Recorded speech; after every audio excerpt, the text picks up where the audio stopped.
I discovered her concealed phone containing 18 months of correspondence with her tennis coach after being married for 29 years.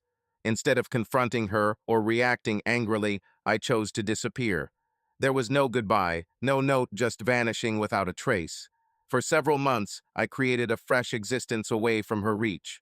Eventually, a letter arrived bearing her distinctive handwriting, indicating she had traced my location.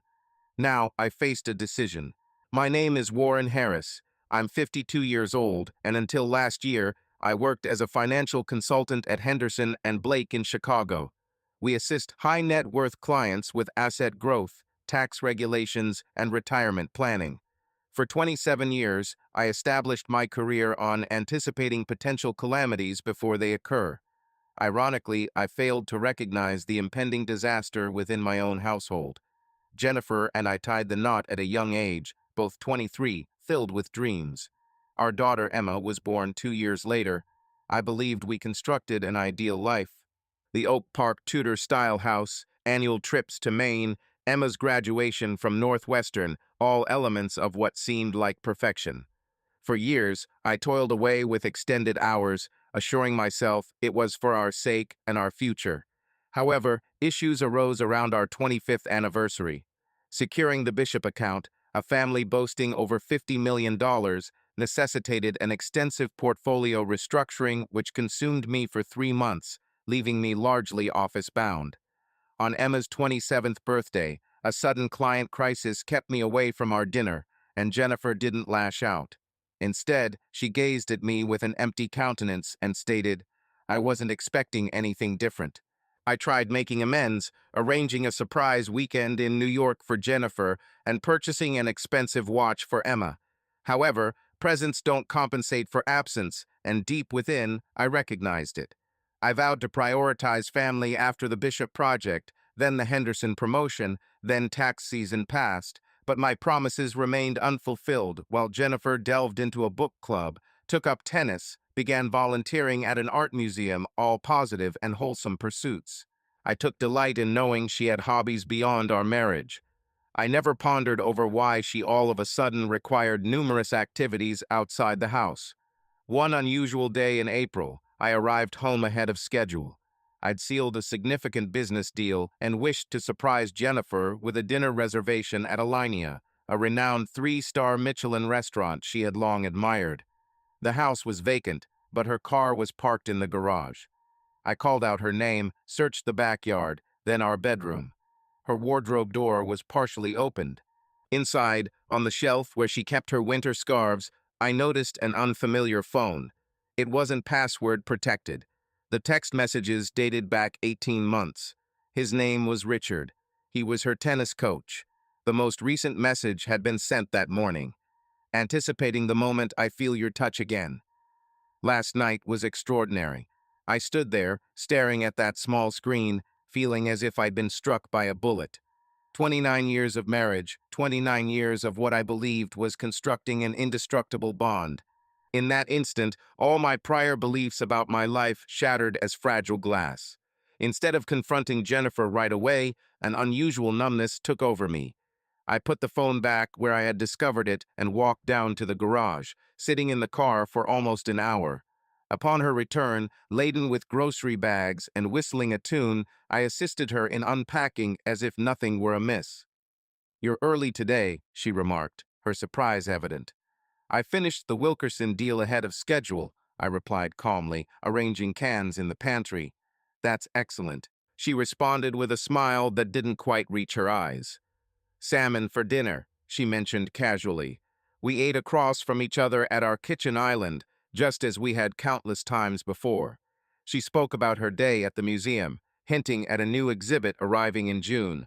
I nodded, asked relevant questions, all the while pondering if she'd seen him before returning home. Following dinner, I expressed to her that I felt compelled to drive to ease work-related worries. She hardly glanced up from loading the dishwasher.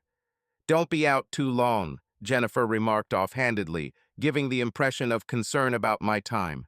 I aimlessly cruised through our neighborhood, passing the elementary school where Emma used to play soccer and the park where I taught her to bike, with 29 years of memories at every turn. I found myself at Lake Michigan, observing waves collide with the shore in the night. My phone buzzed, a message from Jennifer asking when I would return. The irony wasn't elusive. It was as clear as the stars above the lake. It was then that realization struck me. I needed to vanish, not dramatically or vengefully, but simply go.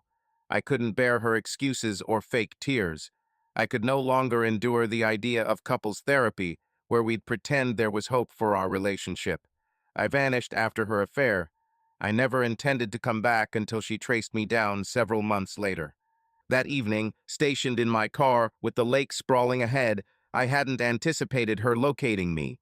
I wasn't even certain if I wished to be discovered. First, I visited an ATM and withdrew $3,000, the maximum daily withdrawal.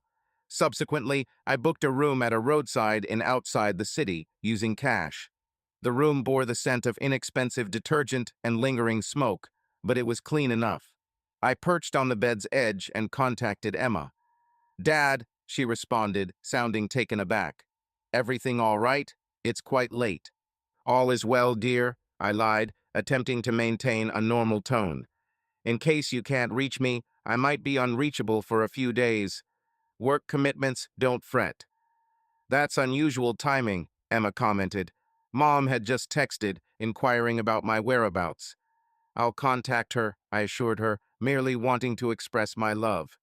"Love you too, Dad," she replied, evident confusion in her voice. After that, I switched off my phone. I avoided Jennifer's calls and messages. Not immediately, perhaps not ever. That night, sleep eluded me. Over and over again, I saw those messages, envisioning their union. By daybreak, I made up my mind. I wouldn't go back. A man can only endure so much deceit before something fundamental snaps within him. I was going to begin anew, somewhere unfamiliar, a place she wouldn't find me.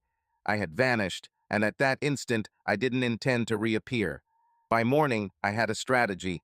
I required a fresh identity, not just on paper, but in reality, someplace Jennifer wouldn't suspect. I returned to Chicago, parked in a public garage downtown, and walked to my bank.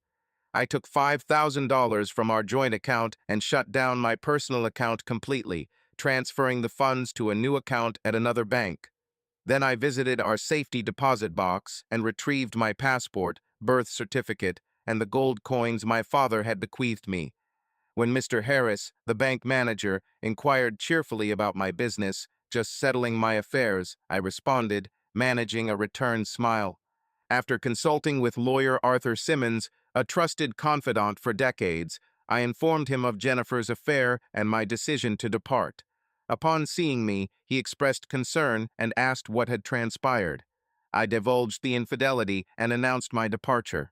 He appeared saddened, but inquired if I had addressed the issue with Jennifer.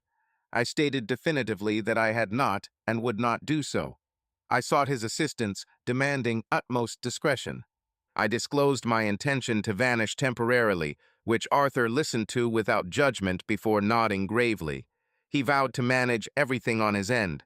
I assured him to contact our daughter Emma when settled, stating she should be spared from the chaos.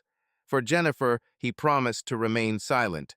If she sought a divorce, he advised her to file the papers, and I agreed to sign whatever was necessary. I left Arthur my power of attorney and instructions for managing my assets. He consented to send crucial mail to a PO box I had established. Afternoon found me registering at another hotel using an alias and purchasing a prepaid phone. I dialed Emma's number one last time. "Dad, Mom's extremely anxious," she began. "What's happening?" I responded. "I've discovered Richard's secret," I confessed softly. A prolonged silence ensued before Emma murmured, "You knew." "Indeed," I acknowledged, "learned about it yesterday." There was a moment of hesitation before she admitted, "For nearly a month now. I had witnessed them together at a restaurant. She claimed it was merely friendship, but I'm no fool. I require some space," I explained. "Will contact when possible. Are you all right?" she inquired, her concern palpable. "No," I admitted truthfully, "but I will be." Following our conversation, I sat on the hotel bed's edge and felt an emotion I hadn't anticipated: relief. The choice was made. No more deceit, no more attempting to mend what was irrevocably damaged.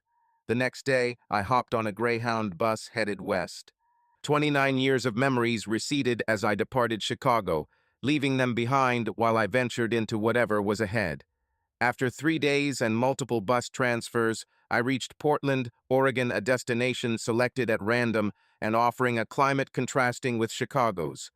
The persistent drizzle echoed my own melancholy upon my arrival at an unassuming extended-stay hotel. For 2 weeks, I scarcely ventured out except for essentials. I grew a beard, disliked by Jennifer, and purchased second-hand clothing. Flannel shirts and work boots, attire far removed from my financial consultant persona. In time, I transformed into someone else. Emerging from my grieving cocoon, I started exploring the city. On a rainy afternoon, I stumbled upon the Portland Botanical Garden. The lush greenery and tranquil pathways healed a part of me that had been rough and exposed. In this first visit, an older gentleman inquired, observing me admiring a Japanese maple. For the first time in a while, I responded truthfully. The man identified himself as Harold Thornton. He and his wife Elena owned a vast estate beyond the city, seeking a gardener. "Are you familiar with plants?" Harold queried, "under the condition they don't deceive or defraud." I responded with more resentment than intended. Harold chuckled, justifiably. "Have you ever worked manually?" I confessed. "Not on a professional level." "Professional experience is overstated," Harold asserted. "I require someone who admires beauty and isn't deterred by labor. The cottage on our grounds includes employment." "I'm not seeking aid," I stated decisively. "Thankfully, as I'm not extending charity," Harold retorted. "Instead, I'm providing fair remuneration for genuine work. Ponder it." He provided a card bearing an address and number, then proceeded his walk through the garden. That evening, I dialed the number.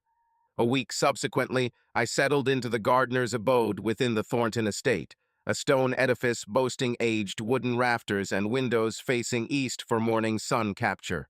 My financial proficiency bore no relevance here, but as I grasped the art of pruning roses and cultivating seedlings, I unearthed an alternative form of gratification, swift, tangible outcomes from my toil. No clients, no time constraints, no deceits, merely soil, development, and weather. For the first time in months, I experienced sleep devoid of dreams. 6 months slipped by in a seasonal rhythm. Summer morphed into autumn, painting the Thornton estate in vibrant reds and golds. I deciphered the plant's lingo, which ones flourished in shade, those requiring consistent care, and the tough ones capable of enduring neglect. Occasionally, I noticed resemblances to human relationships that I strive to ignore. Harold and Elena emerged as unforeseen companions. They respected my personal space, yet invited me to occasional dinners where conversations were effortless, excluding discussions about my past. They never inquired, and I valued that more than they realized. On a clear October morning, I drove into town for essentials. The local post office had become part of my regular routine. Arthur forwarded significant items to my PO box there. Typically, it housed only financial statements or short updates about my previous life. But that day, a thick envelope, cream-colored and labeled with Jennifer's distinct handwriting, awaited among the standard mail. I scrutinized it for so long that the postal clerk inquired if everything was okay. "Yes," I replied tersely, stashing the envelope into my jacket pocket without opening it.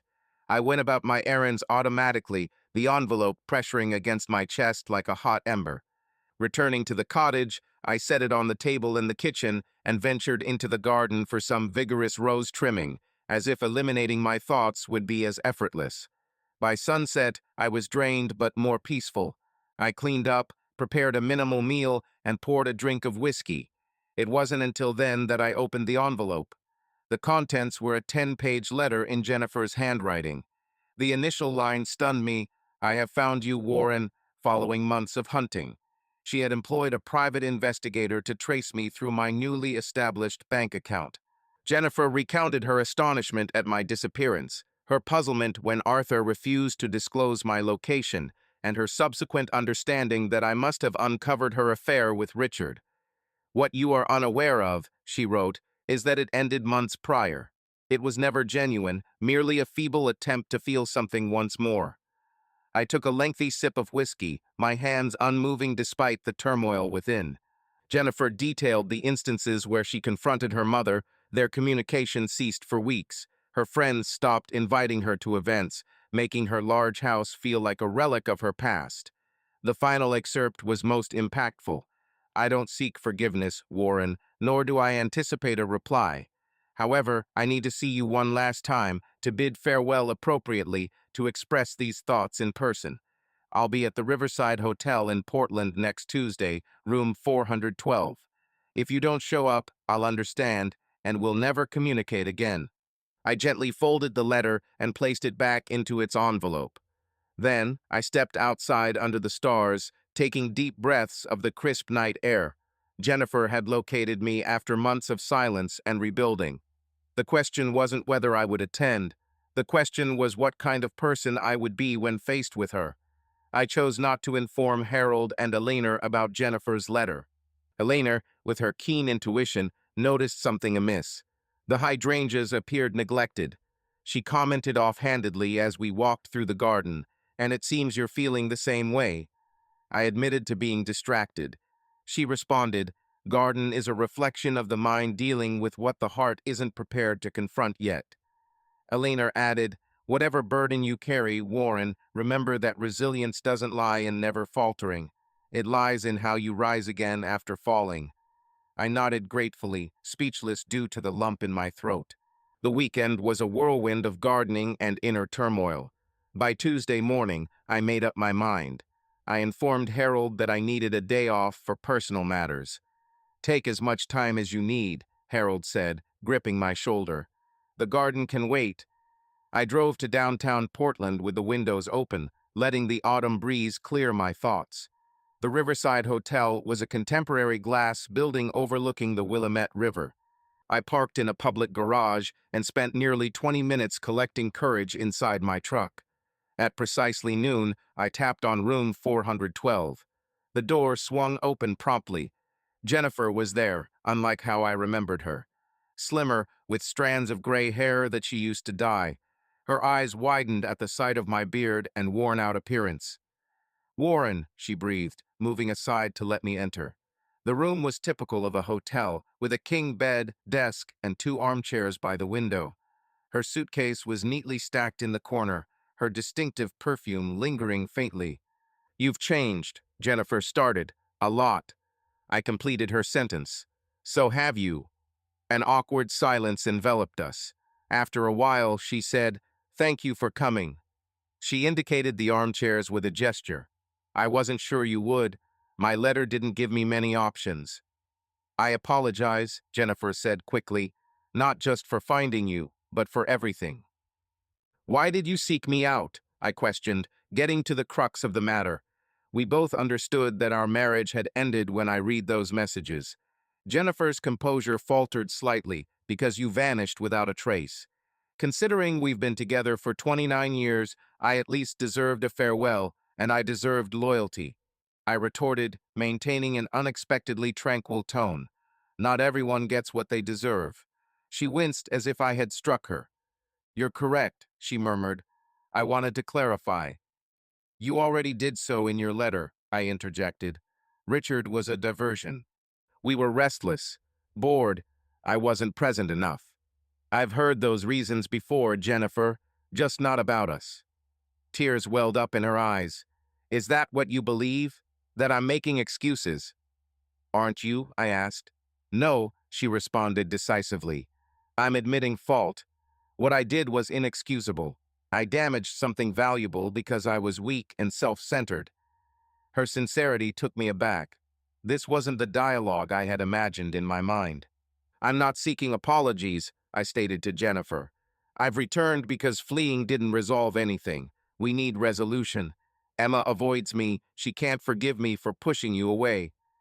Jennifer nodded, clearly regaining her composure. "Emma declines to communicate with me," she whispered. "She believes she can never forgive me for your departure." "I'll address her," I responded. "It's not about being generous, it's about honesty. You made your choices, I made mine." A profound silence ensued, our 29 years of shared history reduced to tense silences and cautious words. "Are you content here?" Jennifer eventually inquired, as a gardener. The question might have appeared condescending from another, but her tone conveyed genuine curiosity. "I am," I replied truthfully. There's a certain honesty about nurturing growth due to one's efforts. No corporate politics, no client pressures, just earth, plants, and weather. "What about the Thorntons?" she queried. Arthur brought them up when my investigator managed to get him to chat. "Good people," I replied succinctly. "They granted me solitude when I required it the most." She nodded, then delved into her purse and extracted a substantial envelope. "I've prepared divorce papers," she disclosed, positioning them on the coffee table between us. "Everything's been divided equally. The house is currently up for sale."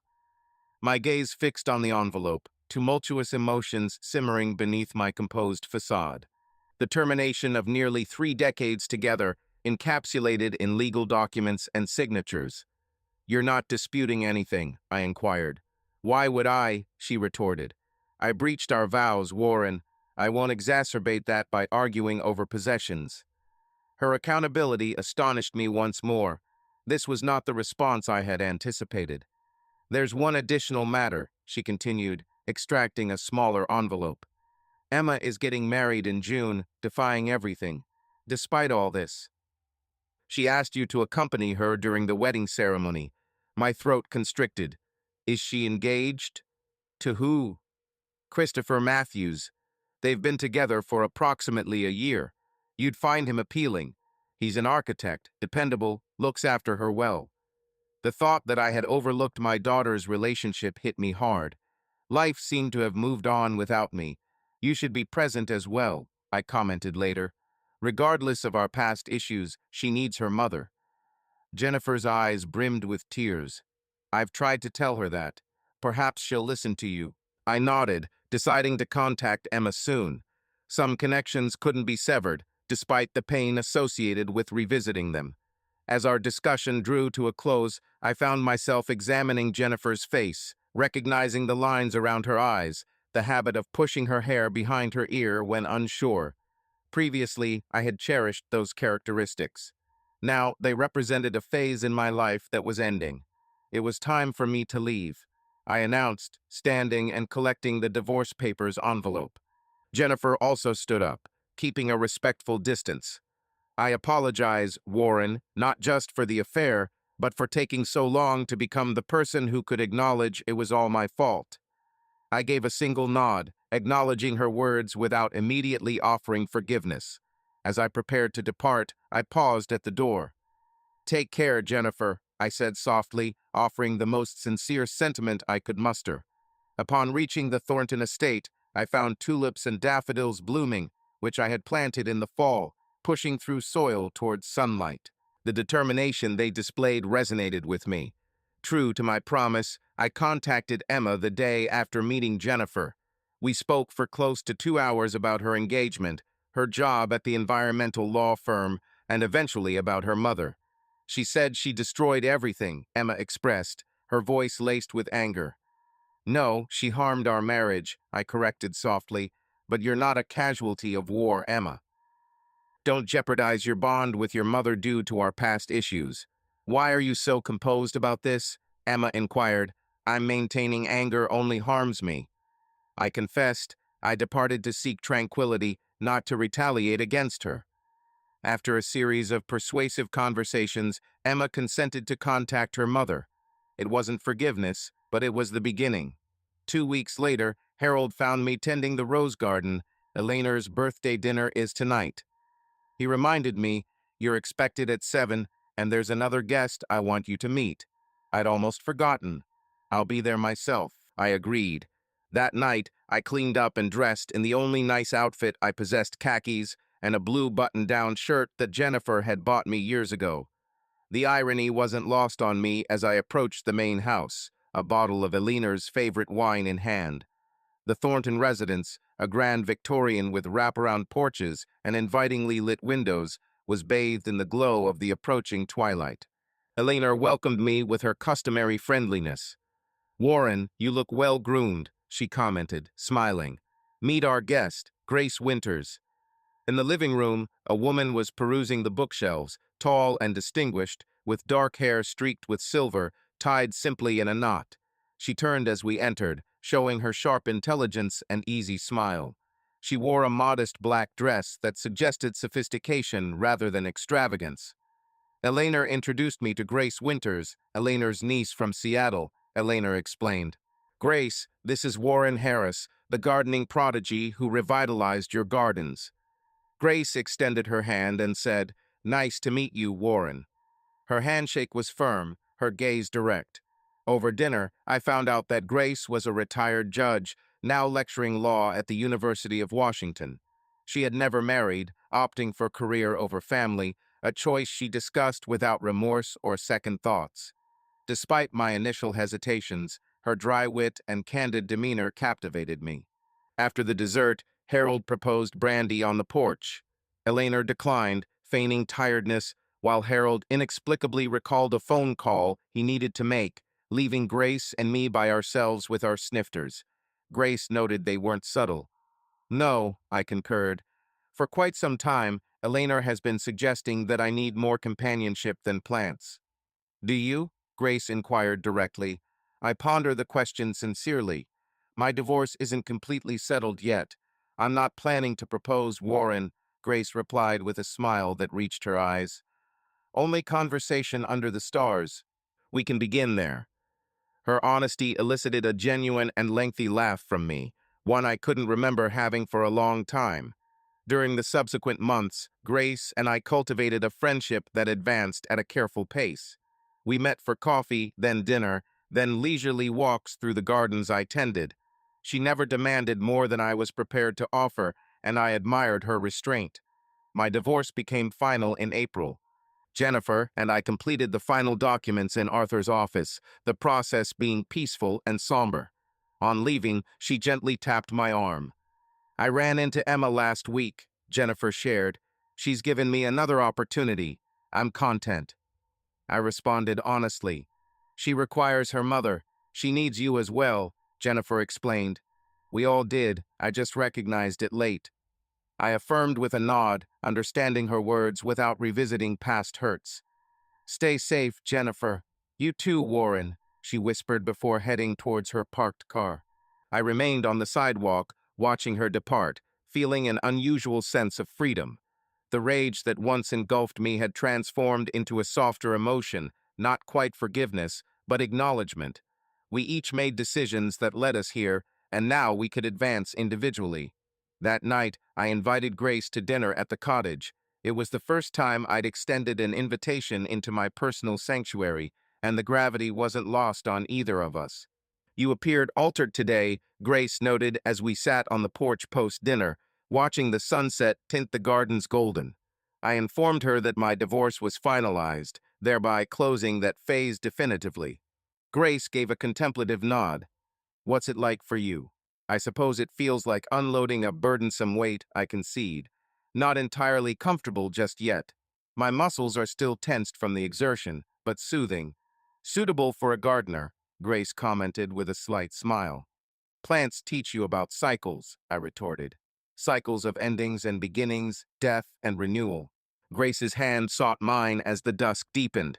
Her palm was warm and slightly rough, the hand of someone who performed genuine labor despite her professional status. "I have no intention of replacing what you've lost," she stated directly.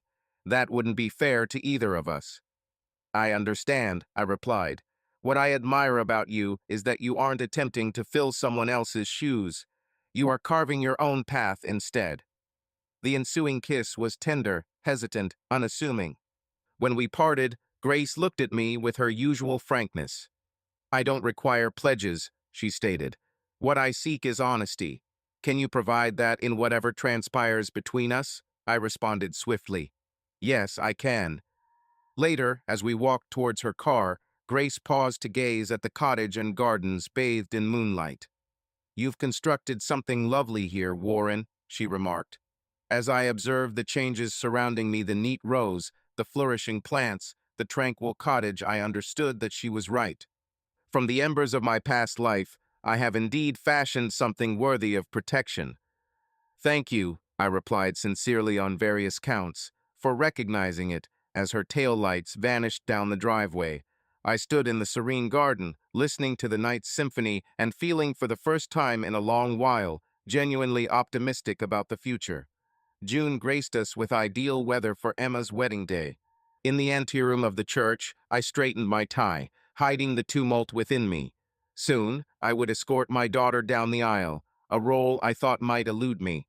The door creaked open, and Emma, resplendent in her wedding dress, entered gracefully.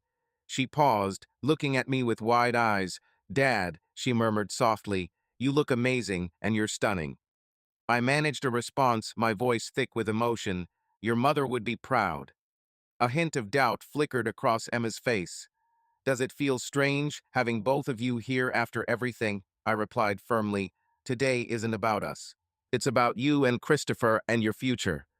I extended my arm, and she took it gratefully, squeezing tightly. "I'm so grateful you came back," she whispered.